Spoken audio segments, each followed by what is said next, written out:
কন্যা রাশির ক্ষেত্রে শনিদেব হচ্ছে কারক গ্রহ। পঞ্চম ঘরের অধিপতি এবং ষষ্ঠ ঘরের অধিপতি, এই দুই ঘরের অধিপতি হয়ে সপ্তম ঘর মীন রাশিতে অবস্থান করছে। তো এই মীন রাশিতে সপ্তম ঘরে শনিদেব 13ই জুলাই হয়ে যাচ্ছে বকরি এবং 28শে নভেম্বর পর্যন্ত বকরি অবস্থায় থাকবে। তো শনিদেবের কী প্রভাব পড়বে এই বকরি অবস্থায় এই কন্যা রাশির উপর, এই বিষয়ে আজকে আপনাদের সামনে তুলে ধরবো। তো যাই হোক, অনুষ্ঠানটি শুরু করার আগে সমস্ত দর্শক বন্ধুদের নমস্কার জানাচ্ছি এবং তার সাথে বলবো যারা বহুদিন ধরে দেখছেন এখনও পর্যন্ত সাবস্ক্রাইব করেননি তাদের কাছে বিশেষভাবে বলবো চ্যানেলটি সাবস্ক্রাইব করার জন্য।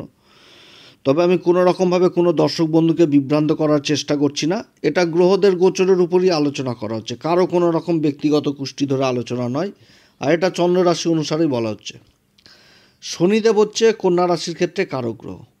এবার শনিদেব যে বক্রি অবস্থায় থাকছে এখানটাতে শনিকে খুব ভালো মতন করে বোঝার ব্যাপার রয়েছে, কারণ গ্রহ যখন বক্রি হয়ে যায় তখন তার চেষ্টা বলে বৃদ্ধি পেয়ে যায়।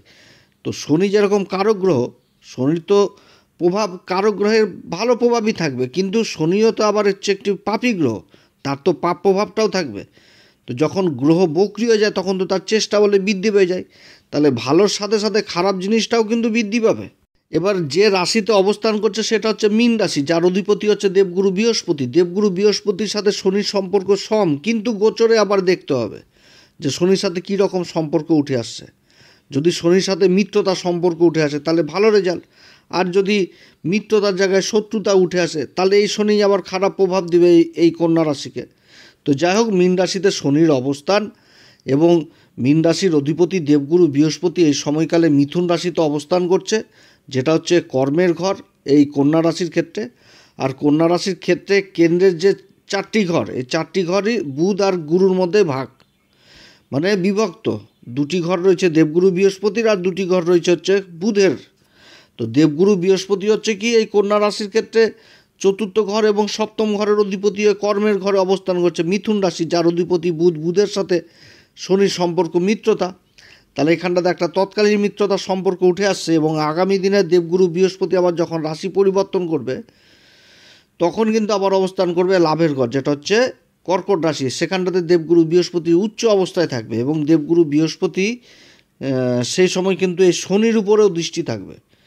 তো যাই হোক, শনি বক্রি হচ্ছে মীন রাশিতে। শনির এই বক্রি অবস্থায় যেরকম দেবগুরু বৃহস্পতির রাশি ধনু রাশি, মূল ত্রিকোণ রাশি দেবগুরু বৃহস্পতির রাশিতে দৃষ্টি থাকবে, সেরকম দেবগুরু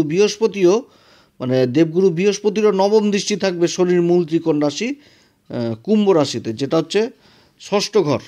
উভয়ে রাশিকে দেখবে, তাও আবার মূল ত্রিকোণ রাশিকে। তো যথেষ্ট ভালো একটা এখান থেকে ভালো রেজাল্ট উঠে আসছে এই কন্যা রাশির ক্ষেত্রে।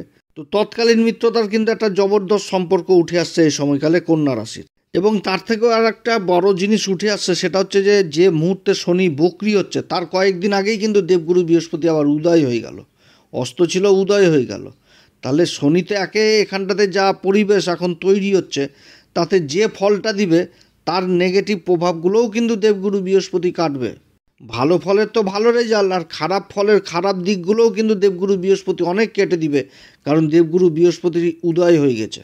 তো এটা তো হলো গুরুর সাথে শনির এই যে একটা সম্পর্ক, মিত্রতার সম্পর্ক।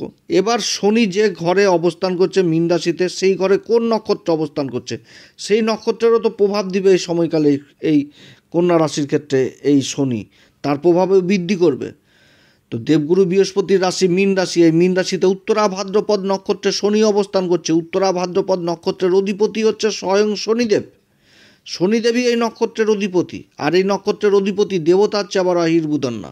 আহির্বুদন্না হচ্ছে পৃথিবীর নিচে বসে থাকা সাপ, যার কোমরের নিচের অংশ সাপের মতন, উপরের অংশ হচ্ছে আবার দেবতার মতন, যাকে শেষ নাগের সাথে তুলনা করা হয়েছে। আর শেষ নাগের উপর শ্রীহরি বিষ্ণু শয়ন করে, অর্থাৎ এই নক্ষত্র থেকে মেডিটেশন, আধ্যাত্মিক চিন্তা, তারপরে গভীর বিশ্লেষণ, একটা ধৈর্য জিনিস এটাও উঠে আসছে। এই নক্ষত্র খুবই ভালো নক্ষত্র, সৌভাগ্যশালী নক্ষত্র, শনির নক্ষত্র। বিপরীত থেকে বিপরীত পরিস্থিতিতে ডিসিশন নেওয়ার ক্ষমতা খুব ভালো থাকে, যার জন্য উত্তরা ভাদ্রপদ নক্ষত্র খুব ডিসিশন নেওয়ার দিকে একদম খুব পারফেক্ট হয়। এবং এদের সাথে যারা মেলামেশা করে এদের ডিসিশনে এদের কথা শুনে কিন্তু লোকে আবার দাঁড়িয়ে যায়, এত সুন্দর নক্ষত্র। এবং এই নক্ষত্রের জাতিকারা, নারীরা সৌভাগ্যশালী হয়, খুবই ভাগ্যবানী হয়। মা লক্ষ্মীর সাথে তুলনা করা হয়েছে এবং এই নারীদের বহু মানে জাতক বিয়ে করার জন্য আগ্রহী হয়, মানে যে গৃহে যায় সেই গৃহের কিন্তু শ্রীবৃদ্ধি ঘটায় এই উত্তরা ভাদ্রপদ নক্ষত্র। এবং উত্তরা ভাদ্রপদ নক্ষত্র থেকে কিন্তু আবার হিসাব জিনিসটাও উঠে আসে, কারণ এই নক্ষত্রটা এমন একটা নক্ষত্র যে বললাম আগে যে বিশ্লেষণ করার খুব ক্ষমতা বেশি থাকে, গভীর চিন্তা, গভীর বিশ্লেষণ, ডিপ জিনিসটা উঠে আসে। এবং শনি হয় ন্যায় বিচারক, তো শনির ন্যায় হিসাবটা উঠে আসে। আর ওদিক থেকে দেবগুরু বৃহস্পতির জ্ঞান, যেহেতু দেবগুরু বৃহস্পতির রাশিতে এই নক্ষত্রের 4টি চরণ পড়ছে, তো দেবগুরু বৃহস্পতির তো জ্ঞানের কারক, তার জ্ঞানটাও লেগে যাচ্ছে। তাহলে এইখানটাতে এই নক্ষত্র কিন্তু মানে খুব ভালো হয়। যারা ম্যাথামেটিক্স নিয়ে পড়াশোনা করছে তারা কিন্তু জীবনে খুব উন্নতি করে, অঙ্ক জিনিসটাকে খুব তাড়াতাড়ি বুঝে, চট করে অঙ্ক জিনিসটাকে বুঝে, হিসাব জিনিসটাকে বুঝে, ক্ষুদ্র থেকে ক্ষুদ্র হিসাব করে এবং নিজের জীবনটাকেও কিন্তু হিসাবের মধ্যে ফেলে দেয়, বিশ্লেষণ করার ক্ষমতা খুব ভালো হয়। তো এটাই হচ্ছে এই উত্তরা ভাদ্রপদ নক্ষত্র। তো উত্তরা ভাদ্রপদ নক্ষত্রে শনি নিজের অবস্থান, বিপরীত থেকে বিপরীত পরিস্থিতিতেও এরা ডিসিশন নেওয়ার ক্ষমতা খুব ভালো থাকে। তো শনি এই নক্ষত্র অবস্থান করছে, তাহলে শনির জন্য এই নক্ষত্রের অবস্থান যথেষ্ট ভালো অবস্থান। তাহলে নক্ষত্রগত এবং দেবগুরু বৃহস্পতির সাথে যে সম্পর্ক, দুই দিক কিন্তু ভালো উঠে গেল। এবার শনি হচ্ছে যে ঘরটাতে অবস্থান করছে মীন রাশিতে, এই সপ্তম ঘর, যেটা এই সপ্তম ঘরেরও মানে ফলে বৃদ্ধি করে দিবে, কারণ শনি যে ঘরে অবস্থান করে সেই ঘরের ফলে বৃদ্ধি করে। আবার শনির কিন্তু প্রাপ্যভাবও থাকে, তাহলে এই ঘরের ফলেও বৃদ্ধি করবে। শনি একটি রাশিতে অনেক দিন পর্যন্ত থাকে, প্রায় 2.5 বছর পর্যন্ত থাকে, একটা ধীর গতি জিনিস, ধীরে চলা গ্রহ। তো এইখান থেকে ধৈর্য জিনিসটা উঠে আসছে, ধীর গতি চলে আসা এই জিনিসটা উঠে আসে। তো যে কোনো কাজ করতে গেলে কিছুটা এখন কিন্তু স্লো হয়ে যাবে, ধীর গতি, একটা গতি মানে খুব কমে যাবে, কিন্তু কাজ হবে। এবং ধৈর্য জিনিসটা উঠে আসছে, অর্থাৎ শনি কিন্তু বুঝাচ্ছে যে তোমাকে কিন্তু ধৈর্য ধরেই এখন চলতে হবে এবং তুমি যে কাজগুলো করেছো তার পুনরাবৃত্তি করতে হবে, যে তুমি কোথাও ছাড়া পড়েছে নাকি কোনো জায়গায় কোনো কিছু, তার যে হিসাব, তার যে মেনটেন, সেই জিনিসগুলো বুঝাচ্ছে। অতএব ধৈর্য ধরে তোমাকে চলতে হবে। ন্যায় জিনিসটা উঠে আসে শনির কাছ থেকে, তো শনি ন্যায় জিনিসটাকে বোঝায়, তো ন্যায় পথেই তোমাকে কর্ম করতে হবে। সপ্তম ঘর হচ্ছে রোজগারের আয় ইনকাম, রোজগারের যে আয় ইনকাম করতে গেলে যে আমরা যে জীবিকা করি, সেই জীবিকাতে তোমাকে ন্যায় জিনিসটা নিয়ে আসতে হবে, অন্যায় পথে চলা যাবে না। আর শনি থেকে সেবা জিনিসটাকে বোঝায়, সেবা বলতে ধর্মের প্রতি সেবা, কারণ যেখানটাতেই ন্যায় সেখানটাতেই ধর্ম, ধর্ম আর ন্যায় তো প্রায় একই। অন্যায় পথে কোনো কর্ম করা হলে সেটা অধর্মের পথ হয়ে যায়, যার জন্য দেবগুরু বৃহস্পতির সাথে শনির কিন্তু সম্পর্ক হয়ে যায়। আর দেবগুরু বৃহস্পতির যে রাশি ধনু রাশি, তারপরে পরে কিন্তু মকর রাশি, তারপরে পরে কুম্ভ রাশি, তারপরে পরে মীন রাশি। অর্থাৎ দেবগুরু বৃহস্পতির সাথে শনির সম্পর্ক কিন্তু যথেষ্ট ভালো সম্পর্ক। এবং সেই রকম কিন্তু নক্ষত্রের দিক থেকেও যে কালপুরুষের যে কুণ্ডলী তৈরি হয়, তাতে শনির যে নক্ষত্রগুলো পড়ে সেটা কিন্তু হয়ে যায় মোক্ষ ত্রিকোণের ঘর। চতুর্থ ঘর কর্কট রাশিতে শনির নক্ষত্র পড়ে, পুষ্যা নক্ষত্র, তার আগে পড়ে দেবগুরু বৃহস্পতির নক্ষত্র পুনর্বসু নক্ষত্র। বৃশ্চিক রাশি জলতত্ত্ব রাশি, কর্কট রাশিও জলতত্ত্ব, তো বৃশ্চিক রাশিও জলতত্ত্ব, সেখানটা তো শনির নক্ষত্র পড়ছে অনুরাধা, তার আগে পড়ে যাচ্ছে বিশাখা নক্ষত্র, গুরুর নক্ষত্র। সেরকম মীন রাশিতে পড়ছে হচ্ছে উত্তরা ভাদ্রপদ নক্ষত্রের 4টি চরণ, তার মধ্যে পড়ে যাচ্ছে পূর্বা ভাদ্রপদ নক্ষত্র, দেবগুরু বৃহস্পতির নক্ষত্র। তো এই যে একটা ত্রিকোণ তৈরি হচ্ছে, এটা কিন্তু হচ্ছে মোক্ষ ত্রিকোণ। অর্থাৎ গুরুর সাথে শনির সম্পর্ক কিন্তু নিবিড়, যার জন্য ধর্ম আর কর্ম কিন্তু হয়ে যায়। ধর্ম কি, ধর্মের জ্ঞান দিবে দেবগুরু বৃহস্পতি, আর সেই পথেই কিন্তু কর্ম করাবে হচ্ছে শনি। তো জ্ঞানটা কিন্তু নিজের জায়গায়, আর কর্মটাও কিন্তু নিজের জায়গায়। আমার জ্ঞান রয়েছে, আমার সেই জ্ঞানে কিন্তু আমি ভালো কর্ম করতে গেলে শনি কিন্তু পুরস্কারও করবে। আমার ভালো জ্ঞান রয়েছে, সেই জ্ঞানটাকে আমি বিপরীত দিকে নিয়ে যাই, সে কর্ম করছি, তাহলে তো সেটা অধর্মের পথ হয়ে গেল, অর্থাৎ শনি কিন্তু পানিশমেন্ট করবে। যার জন্য শনির সাথে দেবগুরু বৃহস্পতির সম্পর্ক হয়ে যায় অর্থাৎ নিজের জ্ঞানকে, নিজের সেই জ্ঞানটাকে ভালো কাজে যদি লাগাই তাহলে সেটার জন্য ভালো পুরস্কার, খারাপ কাজে লাগালে খারাপ পুরস্কার। যার জন্য শনির সাথে এই জায়গাটাতেই কিন্তু সম্পর্কটা হয়ে যাচ্ছে, যেহেতু জ্ঞান জিনিসটা ফ্যাক্টর হয়ে যাচ্ছে, যে কেউ জেনে শুনে খারাপ কাজ করছে, আবার কেউ জেনে শুনে ভালো কাজ করছে, যার জন্য জিনিসটা উঠে চলে আসে। এবার শনি থেকে দায়িত্ব জিনিসটাকে বুঝাচ্ছে, কর্তব্য জিনিসটাকে বুঝাচ্ছে, যে শনি কিন্তু এগুলো মেনটেন করতে বলছে, যে দায়িত্ব, তোমার কি দায়িত্ব রয়েছে সমাজের প্রতি, তোমার কি কর্তব্য রয়েছে। সপ্তম ঘরে শনি যে ঘরটাতে অবস্থান রয়েছে সেই ঘরের তো দাম্পত্য জীবন বুঝাচ্ছে, পার্টনারশিপের ব্যবসা বাণিজ্য বুঝাচ্ছে, রোজগারের আয় ইনকাম বুঝাচ্ছে। তাহলে এইগুলো ক্ষেত্রে তোমার দায়িত্ব কর্তব্য তোমাকে সঠিকভাবে পালন করতে হবে। এবং যে ঘরগুলোতে দৃষ্টি পড়ছে সেই ঘরগুলোতেও তোমাকে দায়িত্ব কর্তব্য পালন করতে হবে। শনির তৃতীয় দৃষ্টি পড়ছে নবম ঘর, ভাগ্যের ঘর। তো এই ভাগ্যের ঘর থেকে অনেক কিছুই দেখা হয়, যেটা হচ্ছে বৃষ রাশি। এই কন্যা রাশির ক্ষেত্রে দূরযাত্রা দেখা হচ্ছে, গুরুর সাথে সম্পর্ক দেখা হচ্ছে, পিতার সাথে সম্পর্ক দেখা হচ্ছে, উচ্চশিক্ষার সম্পর্ক দেখা হচ্ছে। তো এগুলো দিকে তোমাকে কর্তব্য, তোমার দায়িত্ব কী রয়েছে সেগুলো তোমাকে পালন করতে হবে অক্ষরে অক্ষরে। তারপরে কি যোগ্য সম্মান, সবাই মানে যেখানটাতে যার যেরকম সম্মান রয়েছে তাকে কিন্তু সেই সম্মানটাই তোমাকে দিতে হবে। তুমি কাউকে ইচ্ছাকৃতভাবে অপমান করবা তাহলে কিন্তু চলবে না। তোমার মনের মধ্যে তুমি অহংকার নিয়ে এসে কাউকে অপমান করছো, সেটার তো বিপরীত ফল পেতেই হবে। অতএব অনুশাসনের মধ্যে থেকে তোমাকে কিন্তু কাজ করতে হবে, তোমাকে আলস্য ত্যাগ করে কাজ করতে হবে, তোমাকে ধৈর্যের সাথে কাজ করতে হবে। এবং যে নক্ষত্র অবস্থান করছে শনি, তাতে কিন্তু এটাই বোঝাচ্ছে যে তোমাকে হিসাব করে করে চলতে হবে। যদি আয়ের হিসাব লেখো তো তোমাকে ব্যয়ের হিসাবটাও লিখতে হবে। যে কোনো কাজ তোমাকে হিসাব করে করে চলতে হবে এই বক্রি অবস্থায়। তো যাই হোক, কন্যা রাশির ক্ষেত্রে কারক গ্রহ শনির তৃতীয় দৃষ্টি ভাগ্যের ঘরে পড়ছে। তো ভাগ্যের ঘরে উচ্চশিক্ষা জিনিসটা উঠে আসছে। আবার দশম দৃষ্টি পড়ছে একদম যে শনির চতুর্থ ঘরে, এখান থেকেও কলেজের শিক্ষা উঠে আসছে। অর্থাৎ শিক্ষার্থীদের জন্য যথেষ্ট ভালো হচ্ছে। যাদের বাইরে যাওয়ার ইচ্ছা তাদের জন্য যথেষ্ট ভালো, শিক্ষার দিক থেকে জ্ঞানের দিক থেকে যথেষ্ট ভালো সময় এই বক্রি অবস্থা। এ সময়কালে ছাত্রছাত্রীরা গভীর চিন্তা, গভীর পড়াশোনাতে বিশেষ আগ্রহী হবে, মনোযোগী হবে। তবে এটাও ঠিক, আলস্য ত্যাগ করতে হবে। আলস্যকে ত্যাগ করে অ্যাক্টিভভাবে পড়াশোনা করতে হবে, তাহলে যথেষ্ট ভালো ফল পাওয়া যাবে। রাশির উপর শনির দৃষ্টি থাকছে। রাশির উপর শনির দৃষ্টি থাকার জন্য একটা ধীর গতি, কারণ রাশিটা ব্যক্তিত্ব হয়ে গেল।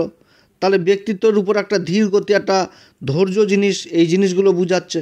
ন্যায় জিনিসটাকে বুঝাচ্ছে যে ন্যায় পথে চলতে হবে তোমাকে এই সময়কালে। এবং এই সময়কালে বেশি করে তোমাকে ন্যায় জিনিসটার, ন্যায়ের পথে, ন্যায়ের দিকেই তোমাকে এগিয়ে যেতে হবে। কর্তব্য জিনিসটা তোমাকে পালন করতে হবে। তোমার কি কর্তব্য রয়েছে, সপ্তম ঘরে তুমি অবস্থান এই শনিদেবের, দাম্পত্য জীবনে তোমার কি কর্তব্য রয়েছে, তোমার যে লাইফ পার্টনারের উপর কী কর্তব্য রয়েছে সেগুলো বুঝাচ্ছে। তোমাকে এইগুলো জিনিস পালন করতে হবে। আবার শনির এই অবস্থাতেও কিন্তু কিছুটা ক্ষেত্রে আবার প্রাপ্যভাবও জিনিস লক্ষ্য করা যাবে। পার্টনারশিপের সাথে যারা ব্যবসা বাণিজ্য করছেন, পার্টনারের মধ্যে কিছু একটা অনবন হওয়ার, মনোমালিন্য হওয়ারও সম্ভাবনা থাকছে। অতএব এদিক থেকে কিন্তু যথেষ্ট সাবধান। দাম্পত্য জীবনেও যদি নিজের কর্তব্য দায়িত্ব থেকে সরে আসো তাহলে সেদিকেও প্রাপ্যভাব বৃদ্ধি পাবে, অশান্তি গণ্ডগোল হবে। অতএব এদিক থেকে যথেষ্ট সাবধান। যে কোনো কাজ করতে গেলে একটা ধৈর্য জিনিস উঠে আসবে, ধীরগতি জিনিস উঠে আসবে, যার জন্য যে আমি অধৈর্য হয়ে যাব তাহলে সেটাও মোটেও কোনোভাবে কাম্য নয় এই সময়কালে। অর্থাৎ নিজের কর্তব্য দায়িত্বকে সবসময় সঠিকভাবে এই সময়কালে পালন করতে হবে, তাহলে এই বক্রি শনি যথেষ্ট ভালো রেজাল্ট দিবে। শনির যে দশম দৃষ্টি পড়ছে সেটা কিন্তু চতুর্থ ঘর, সুখের ঘর। এবং এই ঘরে দেবগুরু বৃহস্পতির আবার দৃষ্টি পড়ছে। দেবগুরু বৃহস্পতি কর্মের ঘরে অবস্থান করছে, নিজের মূল ত্রিকোণ রাশিকে দেখছে। অর্থাৎ এই সময়কালে জায়গা জমি সংক্রান্ত যারা সমস্যায় পড়েছেন সেই সমস্যাগুলোর সমাধান হবে, যেটা দীর্ঘদিন ধরে হচ্ছিল না। কিংবা যারা কোনো দীর্ঘকালীন কোনো কাজের চেষ্টা করছেন সেই কাজগুলো যথেষ্ট পাবে এখন এই সময়কালে। শনির সব দিক থেকেই মানে ভালো কাজ করে, কিন্তু সম্পর্কের দিক থেকে বিচ্ছেদ জিনিস ঘটিয়ে দেয়। এটা হচ্ছে শনির সব থেকে একটা বাজে গুণ, যে পাপ প্রভাবটা কিন্তু এদিকে চলে আসছে। অতএব জায়গা জমি, সুখ শান্তি, ভৌতিক সুখ সবই দিবে। দেখালো মায়ের সাথে সম্পর্ক খারাপ করলো বা মায়ের শারীরিক অবস্থার অবনতি করিয়ে দিল, যেটা পাপ প্রভাবের দরুন হতে পারে। এদিকেও যথেষ্ট খেয়াল রাখতে হবে। অর্থাৎ নিজের পিতামাতার উপর দায়িত্ব যেরকম পালন করতে হবে সেরকম পিতামাতার দিকে যথেষ্ট খেয়াল রাখতে হবে। পিতামাতার উপর সেবা জিনিসটা দিতে হবে। এটাও কিন্তু শনির এই গোচরকালে বুঝাচ্ছে। তো যাই হোক, শনির যে অবস্থান এটা যথেষ্ট ভালো অবস্থান, অনেক দিক থেকে উন্নতির যোগ রয়েছে। কিন্তু শনিকে বুঝে সুঝেই চলতে হবে এই সময়কালে কন্যা রাশিকে, যে শনি কী বলতে যাচ্ছে। বক্রি অবস্থায় শনির দৃষ্টি রাশির উপর থাকছে। যে যেই কর্মই করুক সেই কর্মে অবশ্যই উন্নতি রয়েছে, কিংবা সেই কর্মকে মডিফাই বা উন্নতি কিভাবে করা যায় সেদিকে চিন্তা ভাবনা করা যেতে পারে। কিন্তু নতুন কর্ম এই মুহূর্তে না ধরাই ভালো। যে নিজের কর্মকে চেঞ্জ করে দিয়ে অন্য কোনো কর্মে জড়িয়ে যাওয়া, এটা কোনো সময় করা উচিত না এই বক্রি অবস্থায়। এদিকেও যথেষ্ট খেয়াল রাখতে হবে কন্যা রাশিকে, এবং তার সাথে নিজের শরীর স্বাস্থ্যের দিকেও যথেষ্ট খেয়াল রাখতে হবে এই বক্রি অবস্থায়। কর্মক্ষেত্রে যথেষ্ট দায়িত্ব বৃদ্ধি হবে এই সময়কালে। যে যেই কর্মই করুক, যেরকম উন্নতির যোগ রয়েছে সেরকম কিন্তু কর্মক্ষেত্রে বিশেষ দায়িত্ব, কর্তব্যও পালন করতে হবে এই সময়কালে। কন্যা রাশির ক্ষেত্রে গ্রহদের অবস্থান যথেষ্ট ভালো। দেবগুরু বৃহস্পতির অবস্থান কেন্দ্রে, কর্মের ঘরে দেবগুরু বৃহস্পতির অবস্থান যথেষ্ট ভালো অবস্থান। এবং রাহুর অবস্থান যথেষ্ট ভালো, সেরকম কেতুরও অবস্থান যথেষ্ট ভালো। অর্থাৎ এই যে চারটি গ্রহ কিন্তু যথেষ্ট ফেভারে থাকছে কন্যা রাশির ক্ষেত্রে। তো যাই হোক, কন্যা রাশির ক্ষেত্রে শনির অবস্থান যথেষ্ট ভালো, আমি তো আলোচনা করলাম। এবার বহু দর্শক বন্ধুদের জন্মকুষ্ঠিতে হয়তো শনির অবস্থান বা অন্যান্য গ্রহদের অবস্থান খারাপ রয়েছে, তাদের ক্ষেত্রে বিশেষভাবে বলবো কোনো জ্যোতিষীয় পরামর্শ নিতে। তো এই সময়কালে কোন উপাচার করবে? প্রত্যেকদিন হনুমান চল্লিশা, বজ্রংবাণ, শ্রীরাম সীতার প্রণাম মন্ত্র সহকারে পাঠ করবে। এছাড়া যারা গুরুর দীক্ষা নেননি, অবশ্যই গুরুর দীক্ষা নেবেন। ধর্মের প্রতি সেবা দান করতে হবে। যেরকম কোনো মন্দির হয়তো অপরিষ্কার রয়েছে, সে মন্দিরকে পরিষ্কার করার দায়িত্ব। যে মন্দিরে আলো জ্বলে না, সেই মন্দিরে আলো জ্বালানোর ব্যবস্থা। এছাড়া প্রতি শনিবার করে নিজের ছায়া দান এবং মাটির প্রদীপ জ্বালানো, কোনো পিপুল গাছের নিচে, এই সমস্ত কাজ করতে হবে সময়কালে। এছাড়া প্রতি শনিবার করে কোনো রকমভাবে চামড়ার বস্তু, সরিষার তেল, লোহার বস্তু বাড়িতে ক্রয় করে নিয়ে আসবেন না। যে সমস্ত দুস্থ শিক্ষার্থী রয়েছে তাদেরকে শিক্ষার জিনিস দিয়ে সাহায্য করুন, এবং যারা নিজেদের অসুখ বিসুখ অর্থের অভাবে ট্রিটমেন্ট করাতে পারছে না, তাদের পাশে দাঁড়ান। তাহলে যথেষ্ট শনি এই সময়কালে আরও ভালো প্রভাব দিবে। তো আপনারা সবাই ভালো থাকেন। এরপর আবার আসবে একটি নতুন পর্ব নিয়ে। নমস্কার, ধন্যবাদ।